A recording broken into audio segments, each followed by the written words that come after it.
다 함께 사도신경으로 우리의 신앙을 고백하겠습니다. 나는 전능하신 아버지 하나님 천지의 창조주를 믿습니다. 나는 그의 유일하신 아들 우리 주 예수 그리스도를 믿습니다. 그는 성령으로 잉태되어 동정녀 마리아에게서 나시고 본디오 빌라도에게 고난을 받아 십자가에 못 박혀 죽으시고 장사된 지 사흘 만에 죽은 자 가운데서 다시 살아나셨으며 하늘에 오르시어 전능하신 아버지 하나님 우편에 앉아 계시다가 거기로부터 살아있는 자와 죽은 자를 심판하러 오십니다.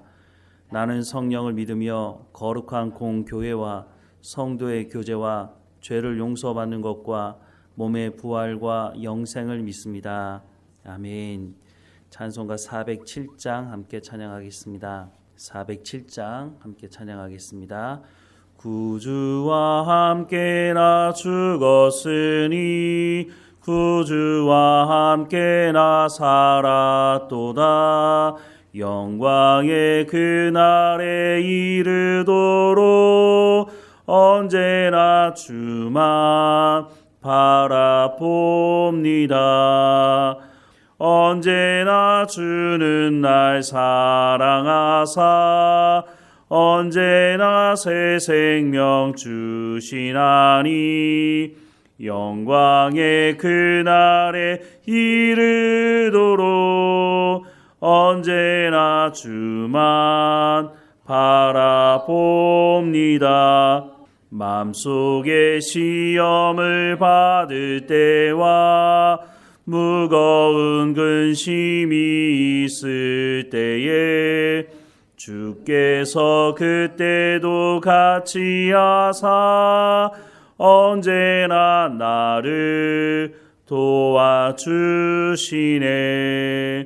언제나 주는 날 사랑하사 언제나 새 생명 주시나니 영광의 그날에 이르도록 언제나 주만 바라봅니다.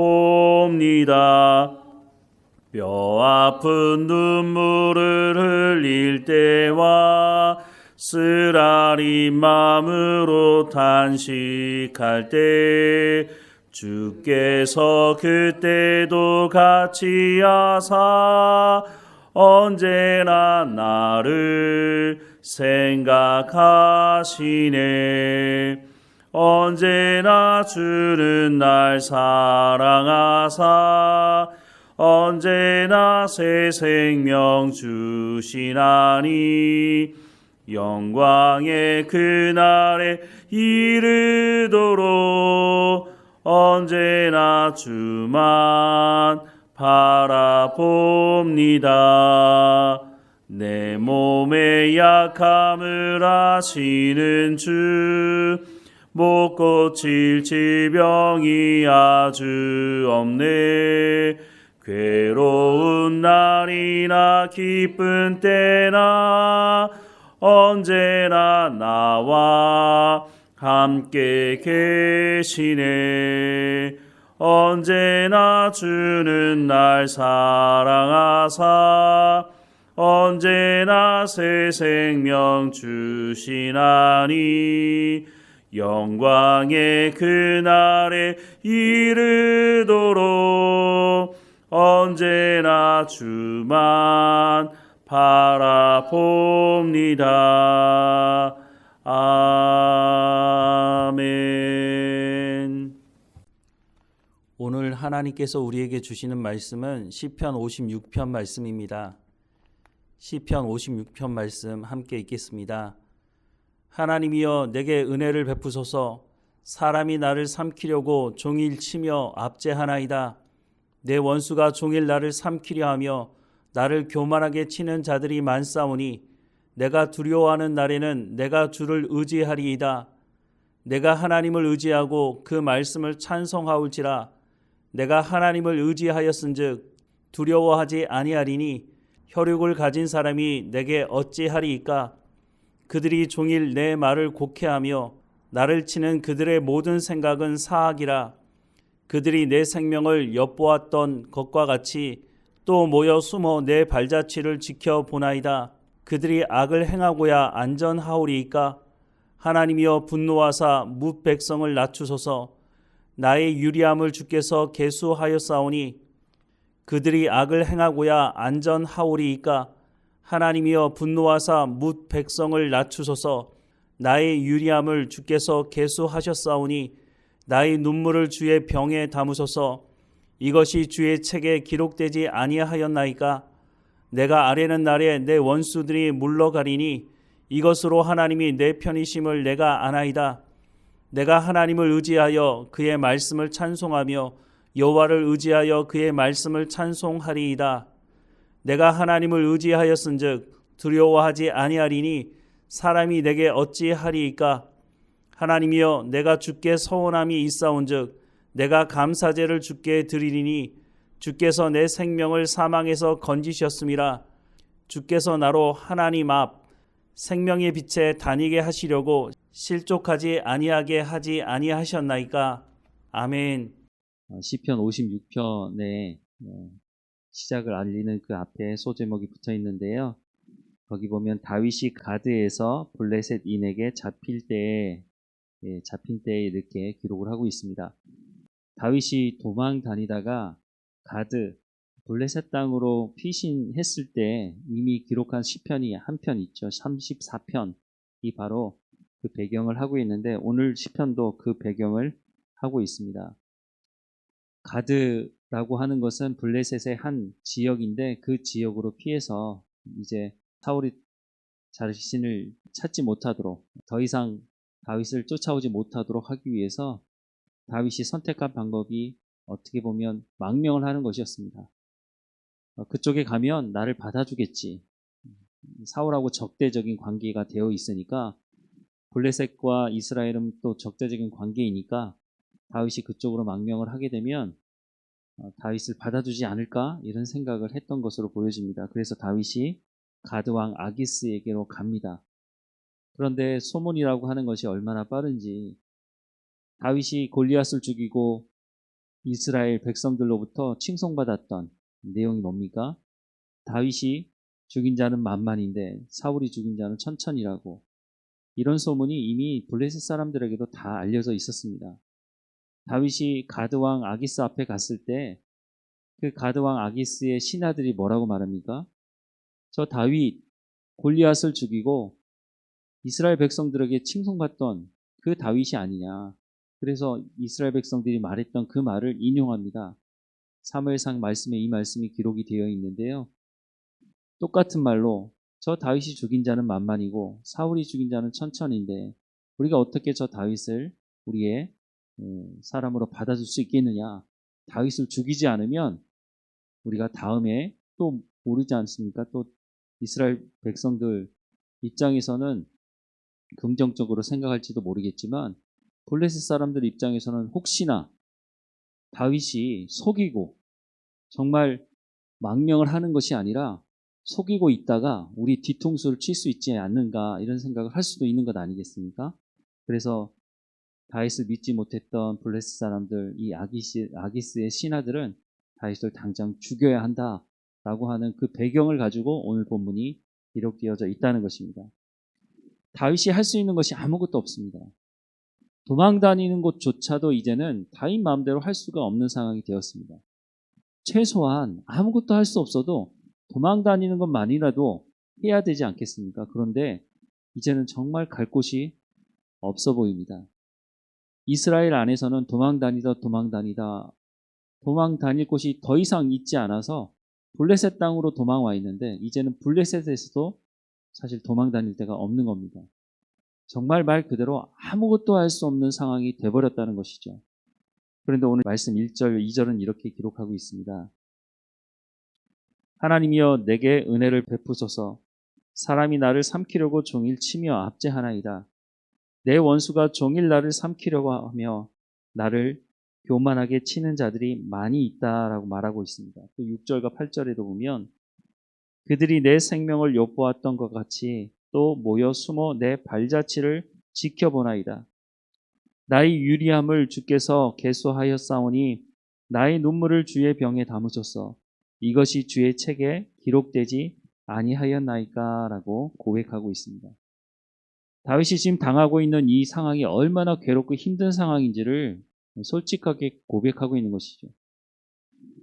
하지만 하나님 앞에 첫 시작을 하면서 하나님 내게 은혜를 베풀어 주십시오라고 하나님 앞에 간구하고 있습니다. 내 상황이 이렇습니다. 하나님도 너무 잘 아지 않습니까? 나를 대적하는 원수들이 내가 어떻게 피하는지 어떤 행동을 하는지 숨어서 다 지켜보고 있지 않습니까? 도대체 내가 할 수 있는 게 뭡니까? 하나님 앞에 불평하는 것처럼 보여지지만 다윗은 하나님께 은혜를 구함으로 시작을 하고 있다는 것입니다. 다윗 말고 이 고통을 누가 알 수 있을까요? 다윗을 쫓아다녔던 사람들도 있지만 그 사람들도 물론 그 고통을 어느 정도는 알고 느끼고 했었겠죠. 하지만 다윗만큼 이 도망자로서의 삶을 살아가는 것, 이 고통을 다윗만큼 실제적으로 당한 사람은 아무도 없었을 것입니다. 그런데 그 다윗이 그냥 절망 가운데 빠져 있는 것만 아니라 이 절망 속에서 하나님께 나아가고 있습니다.